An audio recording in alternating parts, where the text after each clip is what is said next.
आज जाना है अर्जेंट कहीं बाहर, तो फटाफट से मैं हो गई हूँ रेडी। और मैं क्या, इवन हम चारों ही हो गए थे फटाफट से रेडी और हम निकल गए थे घर से बाहर। तो फ्रेंड्स, हमें अचानक से बाहर जाना था। कहाँ जाना है, क्यों जाना है, किस लिए जाना है, सब कुछ बताऊंगी आपको आगे के ब्लॉग में। तो फ्रेंड्स, ये देखिए मेरा बेटा पोज देते हुए कोई भी मौका नहीं चूकता है। और यहाँ पर ये लोग निकाल रहे थे कार, तो हमारी एसयूवी निकल चुकी है और हम इसमें सवार हो चुके हैं।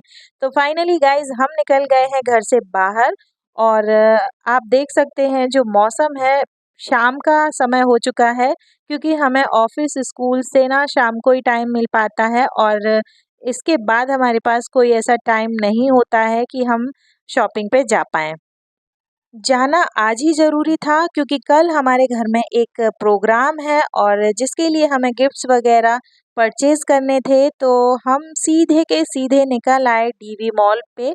ये फ्रेंड्स हमारे यहाँ का सबसे बड़ा मॉल है और यहाँ पे बहुत वैरायटी है गिफ्ट्स वगैरह की, क्लोथ्स वगैरह की। तो बहुत ही बड़ा मॉल है और बहुत यूनिक चीज़ें यहाँ पर मिल जाती हैं। तो हमने कुछ सोचा समझा नहीं, हम निकल आए सीधे इस मॉल में। क्योंकि फ्रेंड्स यहाँ पे ना बहुत सारी वैरायटी, बहुत सारे ब्रांड्स एंड बहुत यूनिक चीज़ें एक ही जगह पे मिल जाती हैं। हमें 10 जगह अलग अलग नहीं भटकना पड़ता है। तो इसलिए हम बिना सोचे समझे सीधे चले आते हैं यहाँ पर। और ये आ गए हैं हम बेसमेंट में। यहाँ पे हमने ले ली है पार्किंग की टिकट और बस हम निकल आए हैं गाड़ी को पार्क करने के लिए। तो फ्रेंड्स, कभी कभी हम सोचते हैं ना कि कुछ काम फटाफट से करना है, यहाँ से ये करना है, वो करना है और सारी चीज़ें आज की डेट में ख़त्म करनी है। लेकिन कभी कभी ऐसा सोचते ज़रूर हैं, लेकिन होता नहीं है।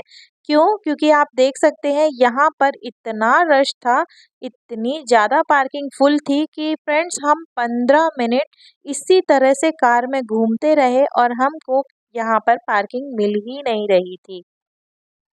आधा से 1 किलोमीटर तो हम इसी तरह से कार में यूं ही घूमते रहे 15 मिनट तक। और बस ढूंढ रहे थे अच्छी सी पार्किंग कि हमें सेफली गाड़ी पार्क करने के लिए अच्छी सी जगह मिल जाए। लेकिन बहुत ही जद्दोजहद के बाद फाइनली हमें एक जगह मिली और हमने फिर फटाफट से बिना सोचे समझे वहाँ पे अपनी कार को पार्क कर दिया।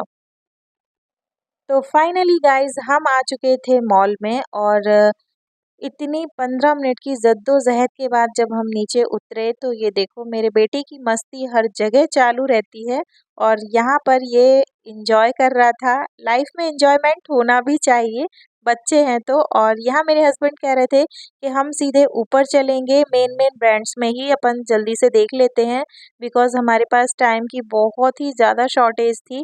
तो हम जैसे ही मॉल में एंटर हुए और हम ऊपर जाने लगे, तो देखिए गाइस कितना ही प्यारा नज़ारा है यहाँ पे। बहुत ही सुंदर डेकोरेशन हो रखा था, क्योंकि अभी दिवाली डेकोरेशन सभी जगह इन्होंने कर रखा है। तो देखिए कितना प्यारा लग रहा था ये सारी जगह।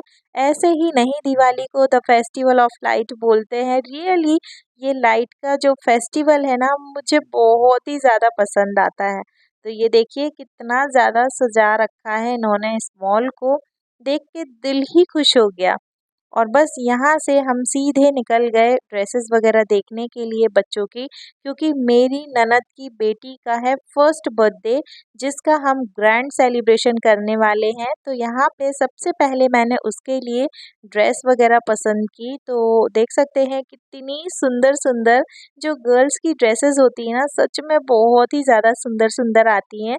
तो बस मैंने यहाँ से मतलब 1-2 ड्रेसेस उसके लिए परचेज़ कर ली थी। और यहाँ मेरी बेटी भी अपने लिए ड्रेस सेलेक्ट कर रही थी, बट उसे उतना ज़्यादा समझ में नहीं आया। तो बस हमने बेबी के क्लोथ्स वगैरह जो भी हैं वो परचेज़ किए, यहाँ से बिल कराया और बस हम निकल गए बाहर। और मेरी बेटी बोलने लगी कि पापा अपन दूसरे मॉल में भी ट्राई कर लेते हैं। तो हमें जाना था अब दूसरे मॉल। तो यहाँ से फटाफट से हम निकल चुके थे। और यहाँ पर मतलब क्या है ना कि एक जगह से ना दूसरी जगह इतनी दूर दूर है ना कि बहुत ही ज़्यादा टाइम ख़राब होता है सच में आने जाने में। तो फिर भी हम निकल चुके थे बाहर और दूसरे मॉल के लिए हम रेडी थे कि हाँ, एक बार वहाँ जाके भी ड्रेस देख लेते हैं बिकॉज़ अभी दिवाली है। तो मतलब इस पर्पज़ से कि हाँ, फंक्शन के लिए भी मेरी बेटी का ड्रेस हो जाता और दिवाली के लिए भी हो जाता, तो उसको भी हमें ड्रेस दिलानी ही थी। तो बस हम निकल गए दूसरे मॉल में और फाइनली हम दूसरी जगह पहुंच चुके थे। यहाँ पर भी हम फटाफट से ऊपर आए और हमने यहाँ पे भी देखना चालू की इसकी ड्रेसेस। तो सभी जगह अभी दिवाली ऑफ़र वग़ैरह भी चल रहे थे और सारी जगह डेकोरेशन तो बहुत ही ज़्यादा अच्छा हो रखा था। उसने बहुत जगह ड्रेसेस ट्राई किए बट उसको वैसी चीज़ समझ में नहीं आई जैसी उसे चाहिए थी, क्योंकि वो कुछ यूनिक सा तलाश रही थी बहुत टाइम से। तो बस हमने वो सब छोड़ा और छोटा-मोटा जो भी और चुटर-पुटर वाली जो शॉपिंग होती है, वो की और हम आ गए सीधा ऊपर। और ऊपर से आप देख सकते हैं यहाँ भी कितना प्यारा नज़ारा है इस मॉल में, क्योंकि अभी सभी जगह ना दिवाली डेकोरेशन हो रखा है ना, तो बहुत ही ज़्यादा अच्छा लग रहा था सब जगह। और यहाँ पर भी हमने थोड़ी-सी शॉपिंग की अपनी छोटी-मोटी वाली, जो अपनी मतलब लेडीज़ की जो होती है ना वो। और ये देखिए मेरे बेटे को अभी नीचे थे तो इसको ऊपर आना था, अभी ऊपर आ गए हैं तो बोल रहा है कि नीचे चलो। तो बस इस तरह से मौज-मस्ती करते हुए, शॉपिंग करते हुए हम निकल आए बाहर। और बाहर आके एक मतलब टाइम ऐसा हो ही गया था कि हम सबको भूख लगने लगी थी। और यहाँ पर रास्ते में ना निकलते हुए एक बहुत ही अच्छी-सी शॉप पड़ती है साउथ इंडियन की, जिसमें एकदम ऑथेंटिक साउथ इंडियन फूड मिलता है। तो हमने सोचा कि बस वहीं जाएँगे और सीधा वहाँ से खा के फिर हम घर निकलेंगे। तो फाइनली हम पहुँच गए थे इस साउथ इंडियन शॉप पर। और फ्रेंड्स यहाँ पे ना एकदम ऑथेंटिक वाला फूड मिलता है साउथ इंडियन। तो सबसे पहले हमने जाते से की एक प्लेट इडली ऑर्डर, इसके बाद डोसे ऑर्डर किए, फ्राइडली ऑर्डर की और मेरे बेटे का जो फेवरेट है यहाँ का चीज़ मसाला डोसा, बहुत ही ज़्यादा यमी एंड टेस्टी मिलता है। तो बस हमने वो खाया और खाते-पीते हुए हम निकल आए घर की तरफ वापस। अब बची थी मेरी बेटी की ड्रेस, जो कि हम अभी नहीं तो थोड़ा-सा रुक के परचेज़ करेंगे। तो अभी हम निकल गए थे घर की तरफ बिकॉज़ आज की जो अर्जेंट वाली शॉपिंग थी वो हो चुकी थी और फाइनली हम घर वापस जा रहे थे। तो फ्रेंड्स, फंक्शन का वीडियो भी आप सभी के साथ बहुत ही जल्दी शेयर करूँगी। और अगर आज का ब्लॉग आपको अच्छा लगा हो तो मुझे कमेंट करके ज़रूर बताना। मेरे चैनल पे अगर नए हैं तो मुझे सब्सक्राइब करना मत भूलना। और इसी तरह के इंटरेस्टिंग ब्लॉग्स के साथ हम मिलते रहेंगे इसी चैनल पे। तो तब तक के लिए take care and bye bye.